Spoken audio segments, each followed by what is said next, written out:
Matod pas atong tubag sa Salmo, ang Ginoo nagpahibalo sa iyang kaluwasan. Dunay panahon nga bisag unsaon natog pahibalo di gyud masabtan. Kanabitan sige tagpahibalo nga palit mo og slat, but pila ra kay nakasabot gyud no nga kana di ang pagpalit og slat part na sa kaluwasan. Nya kita ari kita sa laing paagi. Muna diri sa unang pagbasa gihisgutan nga ang mga propeta gasigig susi nagpakisayod sila unsaon pagkahitabo niining kaluwasan nga gipahibalos Ginoo. Naman sila gipangsulti na igo-igo man sa ginagmay kanus asa mataw ang Mesiyas, asa unsay iyang kinaiya, unsay mahitabo niya, pero dili gyud kayo klaro. Pero matud pa ni San Pedro, kining maong gisusi sa mga propeta gipahibalo na sa espiritu ni Kristo. Kay pagsaka ni Kristo sa langit, ningon mas Kristo, daghan kay ko gustong isulti ninyo pero di mo kasabot pakaron. Pero inigabot na sa espiritu sa kamatuuran, sultihan mo niya sa tanang kamatuuran. Ug mao na karon ang simbahan ang lihok na ang Espiritu Santo. Pero matud pa ni San Pedro, panganda mo kay di rabasayon dawaton ang Espiritu Santo. Kita kusog kita mo kanta no, Come Holy Spirit. Garaon kita sa tanan ba? Come Holy Spirit, I need you. Kamu ganahan mong mukonsad ang Espiritu Santo ninyo? Ha? Luya kay mga nanginan. Unsa may unang mahitabo kung mo abot ng Espiritu Santo or tugutan nato siya nga mulihok din hinato. Ang una yung mahitabo himuon tas Espiritu Santo nga musunod ni Kristo. Mo jud nay una, wa may lain siyang tumong musunod ta ni Kristo. Nya ganahan mong musunod ni Kristo. Hilom na. Mao lagi na ingon Diyos Kristo pangandam gimudaan kay basin o niya bag imbis nga ang Espiritu Santo inigkonsad malipay ka basig maguol na hinuon ka. Nya unsa may buhaton kun mosunod tang Kristo?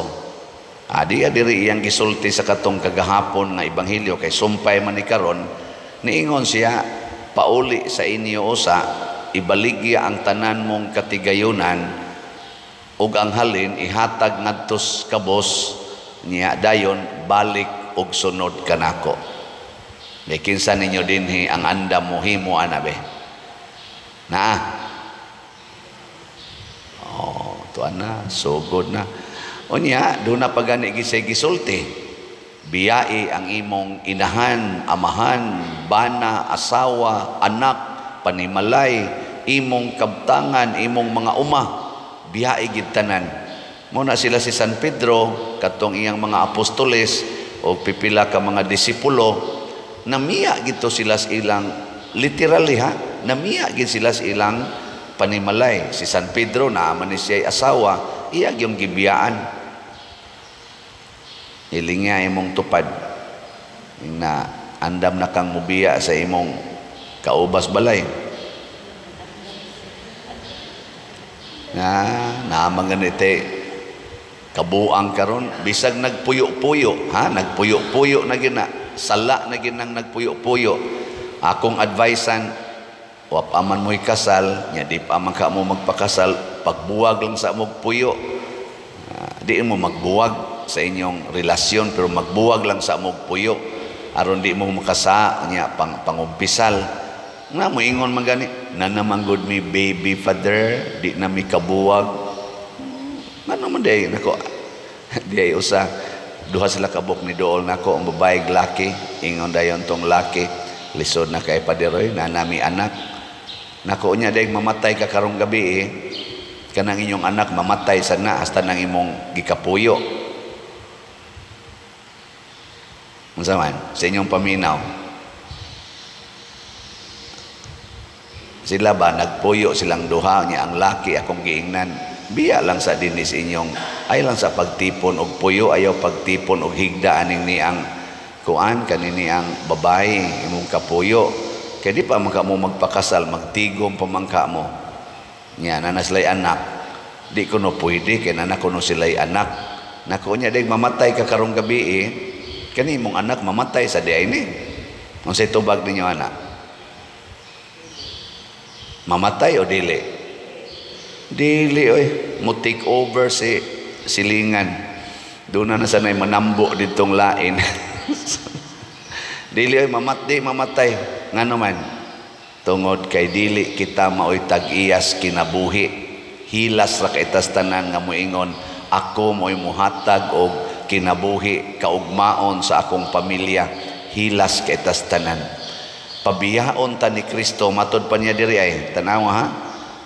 Ningon si San Pedro, unya kami Lord, nasayod ka nga gibiyaan namo ang tanan og misunod mi nimo. Unsa may giingon Hesus, tinuod ka na og sultihan ko kamo. Kinsa tong mobiya og panimalay, igsuon, inahan, amahan, anak og uma tungod kanako makadawat og gatusan pa niining tanan. Kinsa ba'y nakapadaghan nga nibiya naman ta ka nganong nidaghan man noon gikan sa Ginoo ug mao ni ang misteryo sa kaluwasan nga dili ta maningkamot pagluwas sa atong kaugalingon ining kinabuhia aron maluwas ta. Masbuna ko ha, dili ta maningkamot pagluwas sa atong kaugalingon niining kinabuhia aron ta maluwas. Kinsa tong maningkamot matod pang Kristo sa pagluwas sa iyang kaugalingong kinabuhi kawad-an niini. Maubitan na kining akong sigig pasabot ninyo nga pamalit mog slot basta naa mo dihay 500, palit mog SBF dag og naa mo'y 1,000, palit mo og MMHD para sa kapilinya. Ang pag-give up ni mo anang 500 or kanang 1,000, mauna na ang ginagbayng pagbiya ni mo sa imong pamilya, sa imong anak, sa imong balay. Kaya mo ka, stila na ako raman ng gitigom-tigom da, kay ipalit unta din ako og bagong TV para sa akong mga anak, or cellphone, or ipalit ko nig bugas para sa akong pamilya. Ang Kristo biyahe na, ihatag na, narisimbahan. Ikaw niya, Lord, unsa na malay ako na nang gisaad, makadawat kag gatusan, kapilo, ug unsay imong gihatag, or unsay imong gibiyaan. Ug mutuo lang kita ni, maghinatagay tagmayo, way paghuna-huna, ug unsay sunod. Kay nga naman, ang sunod, gisaad nas Ginoo. The future is assured by God. Muna mo ingon bitaw ta, seek first the kingdom of God and everything you need will be given to you. Ang future ba? Dili man kita'y gasit sa atong future. Mga kuan lang kita, mga arrogante na kita karon ba? Tungod ani kunuhay educated na ta, kamao na tang mo plano kunuhay sa future, 10 years from now, na natay gitawag og career path. Career path. Sa may imong mga plano sa imong kinabuhi 5 years from now, 10 years from now, 20 years from now, how do you look at yourself? Dahil na ato, no? Gusto ko na ako'y pamilya. Yan, nakabit ra di ay. Gusto ko nga stable na ko. Na stable lagi sa iyang panimalay o sa iyang kwarta, pero wa na magtingganay sa iyang mga silingan kay porting away. Nya stable pa na. Ang nindot gidi ay nga career path is makabiya unta ko sa tanan, makat-on unta ko sa pagsunod ni Kristo, dili sa pagsunod sa akong gusto. kay mauna siya ang kaluwasan. Mauna nga niingon si San Pedro dire, ang Espiritu Santo maghatag og kabalaan. Mutudlo nato unsaon nga mahimutang balaan, holy. Mauna nga pagbalaan kamo kay ako balaan man, matud pas Ginoo. Kung dili ganita maningkamot nga mahimong balaan, kung dili na mo'y focus sa atong kinabuhi, di kita kasabot sa kaluwasan nga gihatag sa Ginoo. Paragod anang moingon ang Ginoo, kung tamparoson imong pikas aping, ipatamparos lang sang pikas. Maayo na, dili. Hoy, ay mo pamakak, nakasabot mo na, maayo na, dili. Unsa may nakamaayo na, manglago maginang naong nimo, sigihan kag balik-balik og kulata. Namang gini-text na ko, ako pader, support yung ko anang divorce. Nga naman, uy pader, uy, wa say rason, uy, nga magsigitag, kung nasa tay time nga, kinahanglan ta mo, ngita sa tas atong kaugalingong kalinaw, sayop ba di ay, kung mangita kong kalinaw sa akong kaugalingon, ako yung isugbaan ng naang tao nga, na akos impierno, wa day ko'y katungod nga malinaw sa akong kinabuhi. Mana? Ang saman, sakto dili. Uy, sakto. Porting sakto ha. Pero ang pangutana, makahatag ba na nimog kabalaan? Unsa may kabalaan? Ang pagtuman sa kabubuton sa Ginoo. O kanus aman na nato matuman kung andam tang magpakamatay para sa atong isig katao. Munang ingos Kristo, there is no greater love than to lay down your life for your beloved or for your friend. And in that matter, niingon siya, love your enemies. Nga naman, unsa man day makapabalaan kanang pagkaway sala. Kanus aman taway sala, kung dili na ta magmahal aning atong kaugalingong kinabuhi. Kay magmahal kita sa atong kaugalingong kinabuhi, tintalon kita siyawa, iya ginang atakihon ang imong security, ang imong dignity, ang imong kaning gitawag nato mga kanang imong face ba, imong name, atakihon. Nyag nagmahal ka na, sukol gyud ka. Igsukol na nimo, kasa dayon, ikasa, adi na balaan. Kining atong mga gana, gusto ginatong isatisfy ang atong gana. Mo na, premarital sex, extramarital sex, hitabo yun. Bisan kaming mga pare, magpadami sa among gana. Gana ra ba sa kaitaning mga butang sa kalibutan o mga tao sa kalibutan? Guba yun ang kabalaan. Di ba?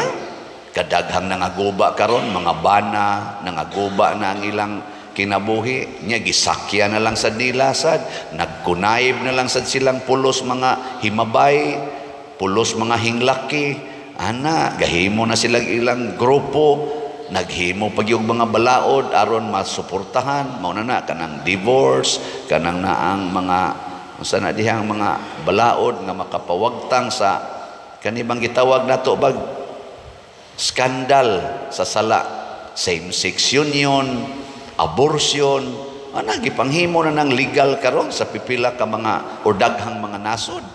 Di ba?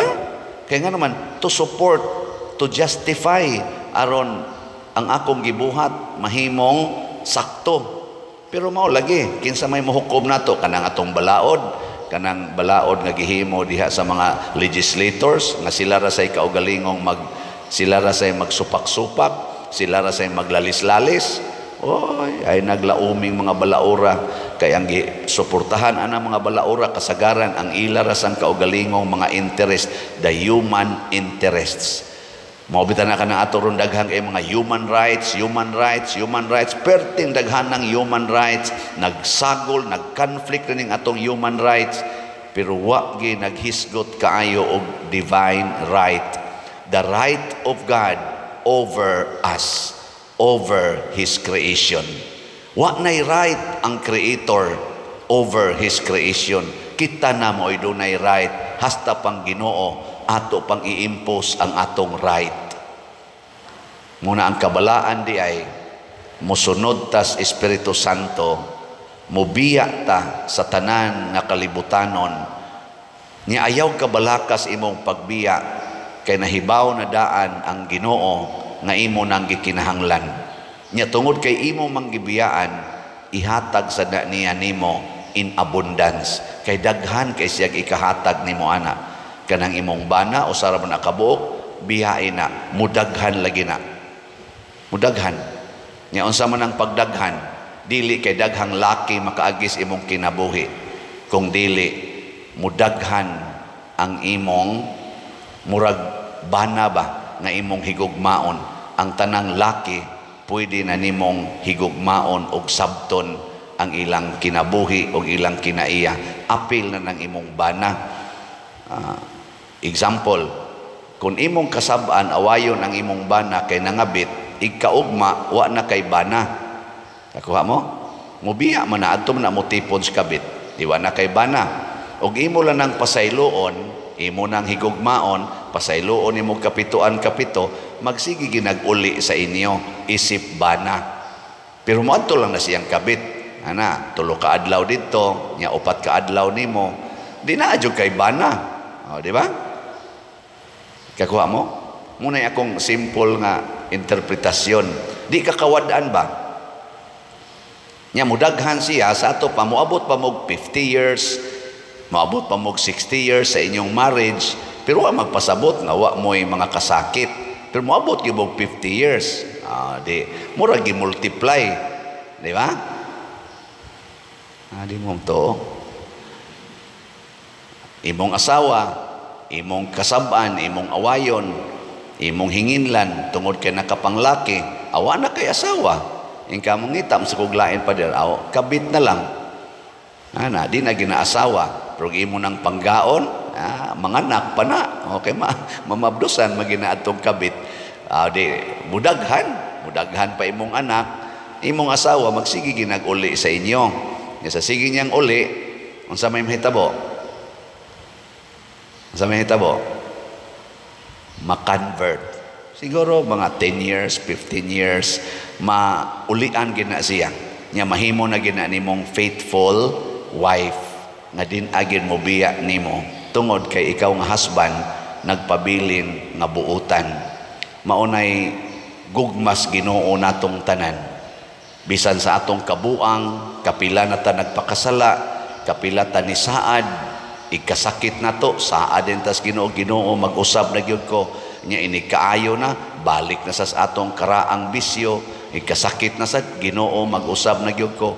Ang Ginoo sige lang yun, sige lang yun. Hangtod gyud na mahimo gitang balaan sa maniya.